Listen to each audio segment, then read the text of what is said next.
Bulletin में सबसे पहले आपको बताएं, एफबीआर ने सितंबर का टैक्स हदफ हासिल कर लिया है। सितंबर में 834 अरब रुपए का टैक्स इकट्ठा किया गया। हदफ 799 अरब रुपए था। एफबीआर का जुलाई से सितंबर तक का टैक्स हदफ 1977 अरब रुपए था। 2041 अरब जमा किए गए। हुकाम के मुताबिक अब तक 19 लाख अफराद टैक्स रिटर्न फाइल कर चुके हैं। गुज़श्ता माली साल इसी अरसे के दौरान 18,75,000 टैक्स रिटर्न फाइल हुए थे।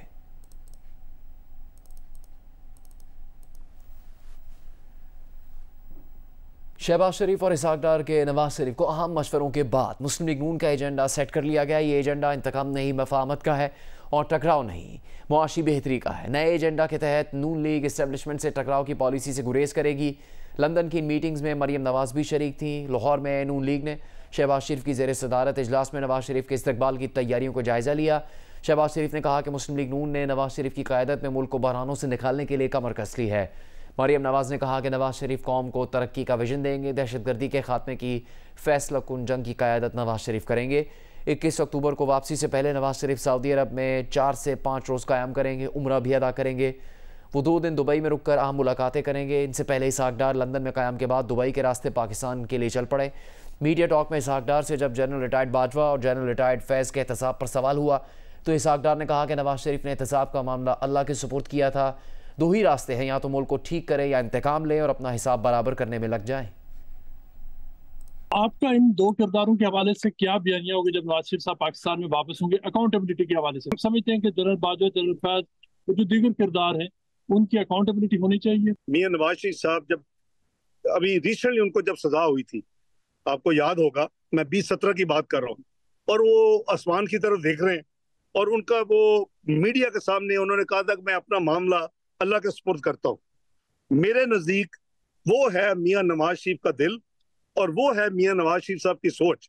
और ये 2 आपके पास चॉइसेस हैं, आप मुल्क को ठीक करने में लग जाएं या आप अपने इंतकाम और उन चीजों के सेटलमेंट में लग जाएं। मियां नवाज शरीफ साहब ने जैसे अल्लाह पे छोड़ा, मुझे आप तारीख में, पाकिस्तान की तारीख में इतनी जल्दी किसी को जो कल्प्रिट्स होते एक्सपोज करते होते हुए दिखा दें।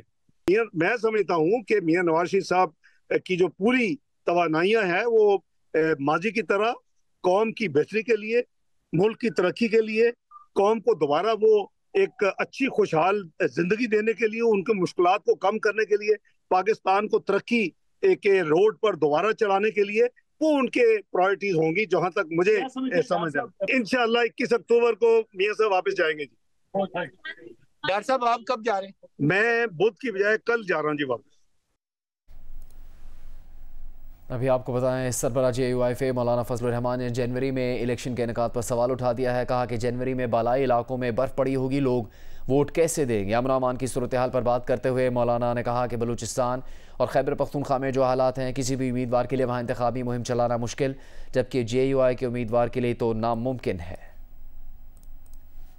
इंतखाबी मुहिम के हवाले से भी यही है कि बड़े कौम को नबीद सुनाए गए कि मुल्क में अमन आ गया।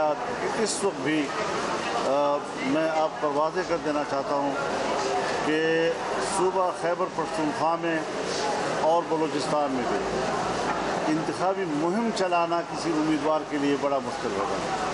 कम से कम मैं अपने बारे में तो कह सकता हूँ कि हमारे हलकों में हमारे लिए कैंपेन चलाना तकरीबन नामुमकिन है। इसमें इलेक्शन कराना ना कराना तो इलेक्शन कमीशन का काम है, ज़ाहिर है उसने आइन को सामने रखते हुए करना है। लेकिन जनवरी ऐसा महीना है कि शायद यहाँ फैसलाबाद, डेरा इस्माइल खान, लाहौर में तो लोग वोट डाल सकेंगे, लेकिन खुजदार से लेकर तमाम शुमाल बलूचिस्तान, फिर वज़ीरिस्तान से लेकर चतराल तक, फिर तमाम स्वात, कोहिस्तान, बटग्राम, सांगला, ये हमारे एबटाबाद, मरी तक, ये बर्फानी इलाका, इसमें लोग ही नहीं होंगे। अब वोट वहाँ दर्ज है, लोग नीचे आए हुए हैं, वहाँ वोट डालने वाले ही कोई नहीं है। तो इन चीज़ों को उन्होंने देखना होगा कि उन्होंने जो ये शेड्यूल हमें दिया है, इसमें वोट डालने के काबिल भी होंगे। उधर आपने कानून बनाया हुआ है कि अगर किसी पोलिंग स्टेशन पर ख़वातीन का वोट नहीं पड़ा या इतने फ़ीसद नहीं पड़ा तो दोबारा कराओगे, तो जहाँ पर सिरे से वोट ही नहीं पड़ सकेगा उस इलेक्शन का क्या बनेगा फिर? आर्ट्स काउंसिल कराची में जारी पाकिस्तान थिएटर फेस्टिवल का आज 22वां रोज़ है। जियो और जंग मेले के मीडिया पार्टनर्स हैं आज 2 खेल दिखाए जा रहे हैं। स्टेज की तैयारी के लिए कौन कौन से जतन किए जाते हैं आपको बताएंगे वलीद अहमद। आर्ट्स काउंसिल कराची में जारी पाकिस्तान थिएटर फेस्टिवल की रंगीनियां जारी हैं। तकरीबन 28 प्ले हो गए हैं। 80 मिनट की परफॉर्मेंस होती है, लेकिन स्टेज को सजाने में, उसे डेकोरेट करने में बड़ा वक्त लगता है। इस वक्त मेरे अकब में आपको नजर आ रहा होगा ये इख्तियार थिएटर प्ले का सेट सजाया गया है। जो डायरेक्टर हैं और इसके साथ साथ स्टेज भी जिन्होंने तैयार किया है वो हैं शरल जॉन। उनसे हम बात करते हैं। ये बताइए कि कितना वक्त लगता है स्टेज को डेकोरेट करने में और उसके साथ साथ उसकी दीगर तैयारियों में? वक्त की अगर बात की जाए तो मैं तो तब से मानती हूँ कि जब से आप प्ले को समझ लेते हैं या आप जान लेते हैं, उस वक्त से ही आपकी तैयारी शुरू हो जाती है। तब तक जब तक प्ले हो नहीं जाता। आपका मौजू क्या है और उसी एतबार से ये स्टेज तैयार किया गया? जी, ये एक मियाँ बीवी की कहानी है। उसी से हमने एक घर का सेटअप बनाया हुआ है और उसके अलावा बीच में और 2-3 चीज़ें हैं, तो उनके लिए हम आगे का स्टेज का पोर्शन यूज़ करेंगे। बट यहाँ पर इस स्टेज को तैयार करने में ऑन ग्राउंड वो कितना वक्त लगा और क्या उसमें तरमीम भी होती रहती है? जब आप खुद सामने अपना सेट लगा हुआ देखते हैं तो आपको पता चलता है कि हाँ, ये चेंजेस भी कर सकते हैं। कभी कुछ चीज़ें नहीं भी अवेलेबल हो पाती हैं तो हम उसके अलावा कुछ ऑल्टरनेटिव सोचते हैं कि वो नहीं है तो इस तरह कर लेते हैं, वैसा कर लेते हैं। कम से कम 2 से 3 घंटे तो लगते हैं। हर खेल के स्टेज को तैयार करने में वक्त लगता है और ये सिर्फ स्टेज की तैयारी में वक्त नहीं लगता, लाइटिंग में वक्त नहीं लगता, रिहर्सल के अंदर बहुत ज़्यादा वक्त लगता है और वक्त लगने के बाद ही एक शाहकार खेल लोगों के सामने पेश किया जाता है। कच्चे के डाकुओं के खिलाफ सिंध और पंजाब ने बैक वक्त ऑपरेशन का फैसला कर लिया है। वज़ीर आला हाउस कराची में अहम फैसला। निगरान वज़ीर आला सिंध जस्टिस रिटायर्ड मकबूल बाकर और निगरान वज़ीर आला पंजाब मोहसिन नकवी की मुलाकात में किया गया। फैसला किया गया कि पंजाब के कच्चे में वहाँ की एजेंसीज ऑपरेशन करेंगी एंड उसी वक्त सिंध की जानिब से भी ऑपरेशन शुरू किया जाएगा। बैक वक्त ऑपरेशन का मकसद यह है कि कोई डाकू पुलिस कार्रवाई के दौरान सिंध से पंजाब या पंजाब से सिंध में दाखिल ना हो सके। ऑपरेशन में पंजाब और सिंध के पुलिस और इंटेलिजेंस एजेंसीज रिपोर्ट्स शेयर करेंगी।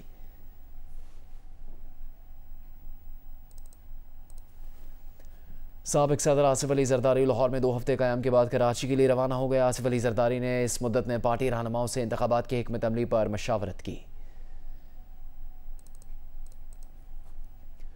बलूचिस्तान के इलाके वाशिक में तहसील बसीमा में भेड़ बकरियों के रेवड़ पर कुत्तों ने हमला कर दिया। लेवी ज़ुकाम के मुताबिक आवारा कुत्तों के हमले में 90 भेड़ बकरियां हलाक हो गईं जबकि कई जख्मी भी हुई।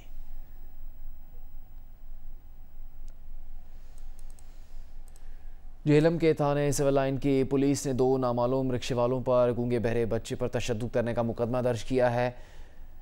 इन रिक्शे वालों ने 13 साल बच्चे को इस बात पर मारा पीटा कि उनके रिक्शे में क्यों बैठा। गूंगा बहरा बच्चा तशद्दुद से बेहोश हो गया जिससे अहले मोहल्ला ने घर पहुंचाया। FI ने 1.5 माह के ऑपरेशन में खैबर पख्तूनख्वा से $65,000 बरामद किए। 101 मुल्ज़िमान से बरामद की गई कुल रकम 17 करोड़ रही जो मुल्की और गैर मुल्की करेंसी पर मुश्तमिल है। हवाला हुंडी के खिलाफ इन कार्रवाइयों पर विफाकी तहकीकाती इदारे ने 85 मुकदमा दर्ज किए हैं।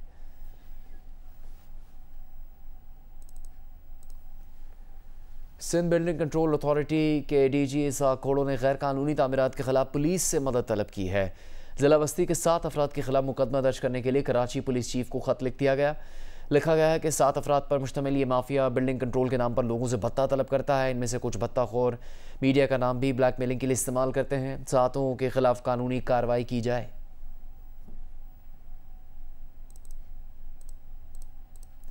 सब्ज कछुओं ने अंडे देने के लिए कराची में हॉक्स बे और सैंडस्पिट के साहिलों का रुख कर लिया है।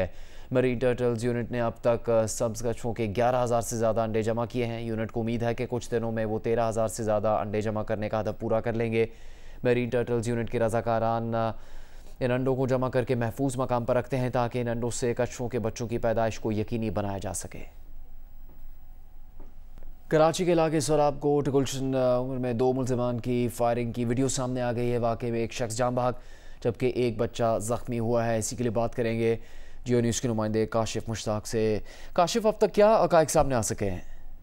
जी देखें, इस हवाले से SSP सेंट्रल से हमारी बात हुई है। उनकी जानिब से बताया जा रहा है कि वाकई की CCTV फुटेज हासिल कर ली गई है और फुटेज में देखा जा सकता है कि मोटरसाइकिल सवार 2 मुल्ज़िमान जो है वो मदरसे के बाहर एक शख्स पर फायरिंग करते हैं और फरार हो जाते हैं। इस वाक़े के अंदर एक शख्स जांबाज जबकि एक बच्चा जख्मी हुआ है। पुलिस का ये बताना है कि जाए वक़ुआ से 8 पोल बरामद किए गए हैं और इब्तदाई तौर पर वाक़या जो है वो टारगेट के लिए लगता है। मुख्तलिफ पहलुओं से इस वाक़े की जो है तफ्तीश की जा रही है। बहुत शुक्रिया आपका काशिफ।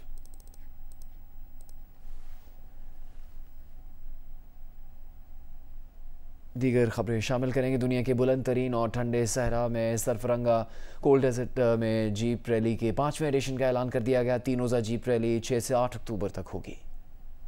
दुनिया के बुलंद तरीन सरफरंगा कोल्ड डेजर्ट में जीप रैली का इनेकाद स्कर्दू में होगा आइंदा हफ्ते 6 से 8 अक्टूबर तक। इस बात का ऐलान इस्लामाबाद में एक न्यूज कॉन्फ्रेंस में सेक्रेटरी टूरिज्म गिलगित बल्तिस्तान आसिफुल्लाह खान ने किया। ये सिर्फ कोल्ड डेजर्ट रैली नहीं है, इसके अलावा भी पूरा पैकेज है जिसके अंदर कल्चरल इवेंट्स भी हैं, वहाँ के कुजीन भी है, पोलो के मैचेस टूर्नामेंट भी होंगे, ज़ाक के कंपटीशन होंगे। तो 3 दिन का पूरा मेला है। हमने कोशिश की है कि पूरा साल मुख्तलिफ इवेंट्स दे के इसको टूरिस्ट को अट्रैक्ट किया जाए और सिर्फ समर डेस्टिनेशन से निकाल के गिलगित बल्तिस्तान को ऑल वेदर डेस्टिनेशन बनाया जाए, और यही वजह है कि हमें कामयाबी मिली है। वजीर सियाहत गिलगित बल्तिस्तान गुलाम मोहम्मद का कहना था कि इवेंट के लिए सिक्योरिटी समेत तमाम इंतजामात मुकम्मल हैं। इस साल सबसे अहम जो कंपोनेंट है वो बजाय पुलिसिंग के हमने कम्युनिटी को जो है एंगेज किया हुआ है, तो वहाँ सिक्योरिटी के जो इंतजामात है लोकल कम्युनिटी वो मैनेज करेगी। सेक्रेटरी टूरिज्म आसिफुल्लाह खान ने बताया कि क्राक्रम हाईवे की तामीर नौ की गई है। नई जगलोट स्कर्दू रोड बनने के बाद 6 घंटे का सफर 2 घंटे में हो रहा है। स्कर्दू में एक बैनुल-अक़वामी परवाज के अलावा इस्लामाबाद से 2 या 3 और लाहौर, कराची और इस्लामाबाद से भी परवाजें आ रही हैं। इस साल सयाहों के लिए ज्यादा सफरी सहूलियात मौजूद हैं। कैमरामैन शिराज गदेजी के साथ आसिफ बशीर चौधरी, जियो न्यूज, इस्लामाबाद। निगरान वज़ीर आला पंजाब मोहसिन नकवी ने सूद पर कर्ज देने का कारोबार करने वाले अनासिर के खिलाफ क्रैकडाउन का हुक्म दिया है। मुख्तलिफ थानों के दौरों में उनसे कैदी ने रोते हुए शिकायत की कि वो किस तरह सूद के जाल में जकड़ा गया। मोहसिन नकवी ने मुलजिम के ज़िम्मे वाजिब रकम अदा करने का भी ऐलान किया। बलूचिस्तान के ज़िला मस्तूंग में कल हुए खुदकुश धमाके में जाँ बहक अफराद की तादाद बढ़कर 59 हो गई है। 66 अफराद इस धमाके में ज़ख्मी हुए थे, जिनमें से 25 अब भी ज़ेरे इलाज हैं।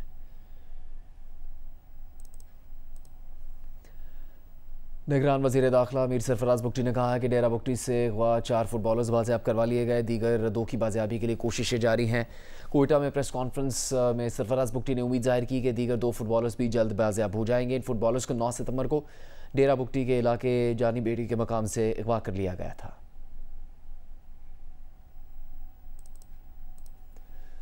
मोटरवेज और कौमी शाहराहों पर जुर्माने की नई शरह आज रात 12 बजे से नाफिज हो जाएगी। मोटरवे पर बगैर लाइट गाड़ी चलाने का जुर्माना 1000 से बढ़ाकर 5000 रुपये कर दिया गया है। इमरजेंसी गाड़ियों को रास्ता न देने का जुर्माना 500 से बढ़ाकर 5000 रुपये कर दिया गया है।